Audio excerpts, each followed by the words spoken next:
Hi everyone, welcome back to Dig Deep. This is a YouTube channel for the natural products industry, and my name is Kuvy. I appreciate you joining us today. We are a YouTube channel that talks about marketing tips and tricks. We interview natural products experts across the board, and we taste test products and compare and contrast, look at what's hot on the grocery shelves, and we dish on industry events as well. So it's good for all things natural products related. Today I'm very excited because I have my right-hand woman and senior PR account manager, Emily Tracy, with me. Emily's been with me for almost 6 years and is a huge expert that I rely on for things like the conversation we're going to have today. PR versus influencer marketing. But before we get to that, I'd like to first thank our sponsor, Kiln, which is where we are today. So Kiln is a co-working office space. They have more than 20 locations, Colorado, Utah. Do you know any of the other ones? I feel like they just opened one in Arizona. Okay. And they're awesome. We love it here. Yeah, beautiful. So if you're interested, if you're looking for a co-working space or an office, head to kiln.com to see if they have a location near you. So let's dive in on PR versus influencer marketing. And I feel like this is something that is coming up more and more every day. All the time. Yeah. You just came to Expo, and I know you were talking to the brands and picking their brand on what they thought was important for their marketing dollars. Yep. Exactly. And so, you know, it's the way it is now. It used to be PR, there wasn't any influencer marketing, and now you absolutely, I mean, we're just going to go ahead and give away the answer. But the answer is you need both. Yes. And we're going to talk about the pros and cons for both, but really the answer is that you need both. And the reason you need both is because there are so many ways that people get their buying information, their information these days, right? There's billboards, there's podcasts, there's digital advertising, there's magazines, newspapers, TikTok. I mean, it's crazy. And so the more ways that you can tell your story across the different channels, the more likely you are to hit your potential customer. But that's not the only reason, and we'll get into more in just a moment. Yeah, I feel like I could talk for so long about this. Like, I feel like we both feel so strongly about this, and there's anecdotes to back it up from clients, there's the data to back it up from clients, and just for a myriad of reasons, PR's continued importance for brands. Absolutely. I mean, PR builds credibility. It expands your visibility, it fosters long-term brand loyalty, and in ways that other marketing forms just can't do. So let's go ahead and dive in. So let's talk first about some strengths for PR. So PR, let's actually first talk about what the fundamental differences are between PR and influencer marketing. So PR is, public relations, of course, and that is, we are working to get your story out there for editorial coverage, for completely earned media. We're not buying and taking out an ad. We're not paying an influencer to, run through the bullet points that they're given in a very inauthentic way. This is, we do all we can for the reporters to discuss the story. And at the end of the day, the catchy stories rise to the top.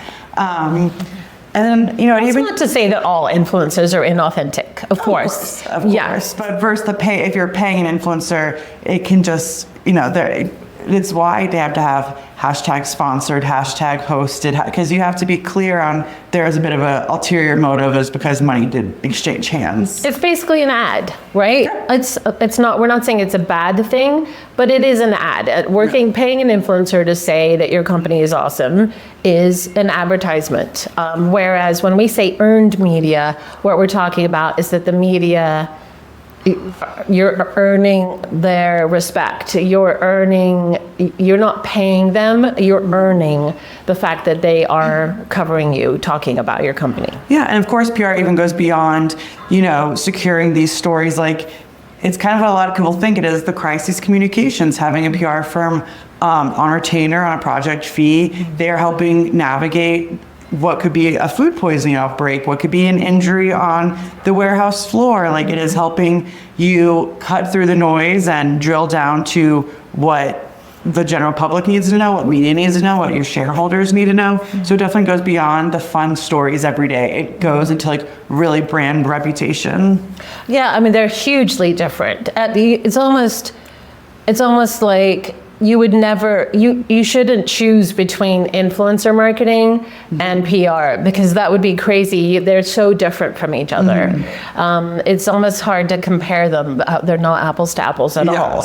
I mean, like PR, your PR team, or you, if you do your own PR, you can go after thought leadership opportunities. They can really build the reputation of yourself and of your brand in ways that a quick TikTok can't do. I'm not saying that a quick TikTok can't. TikTok's number one fan, so. Yeah, we love TikTok, but it's not. But thought leadership opportunities like long form. Yep, long form, getting you on stage, getting you a podcast.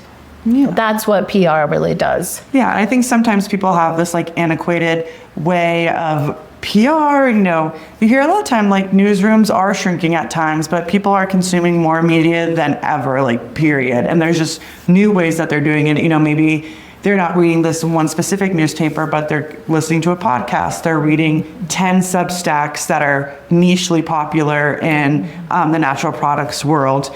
Media outlets like CNN, CBS Sunday Mornings, they're taking their long form stories that they reported on, and they're, repurposing, repackaging those stories for Instagram, for TikTok. So the story has a life and legs beyond that original airing, beyond that original print.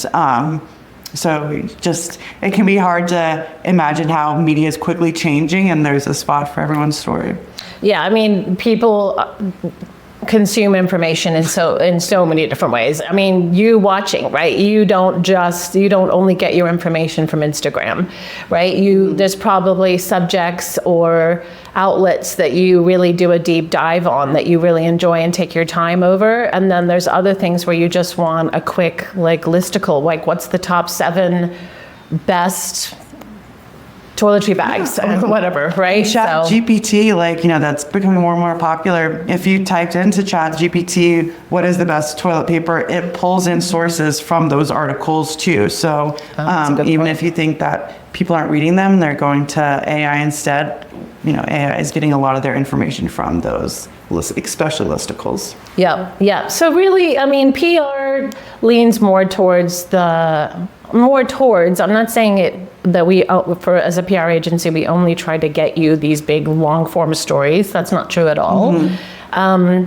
But it allows you to have that angle and tell your story in a longer form, a deeper way, whereas an influencer isn't going to be able to do that. And also those stories hang around for longer, right? So if you get an article in Better Homes and Gardens, you could have that on your coffee table. That could be at your local spa on the shelf for months, whereas obviously an Instagram post or TikTok comes and goes very quickly. Yeah. So we haven't even really talked about like the behind the scenes benefits of media coverage, how it affects, your SEO and your domain authority. If these high quality publications are linking back to your brand's website, that gets your, website crawling up into better rankings in Google, and, SEO is so important. So the backlinks in articles really can't be overstated. Yeah, that's a really good point. And so I think really basically the conclusion we're coming to or trying to explain is that they're very different. You want both of them. And I mean, they really work together so well. Yeah. I mean, again, like go on about both, but with influencers, it almost can't be overstated there how important they are as well. And especially, if you don't have the budget maybe for a videographer, you can work with an influencer and they'll create beautiful user-generated content for you that you can use on your social channel. So it's kind of double dipping there of they're promoting you, and then you can also use their content on your page as well. That's a great point. Well, thank you, Emily. That was so interesting. This is part 1 in our 2-part series on hiring a PR agency. So please come back to the channel and check out part 2. I will also put a link to part 2 once we have it in the show notes here.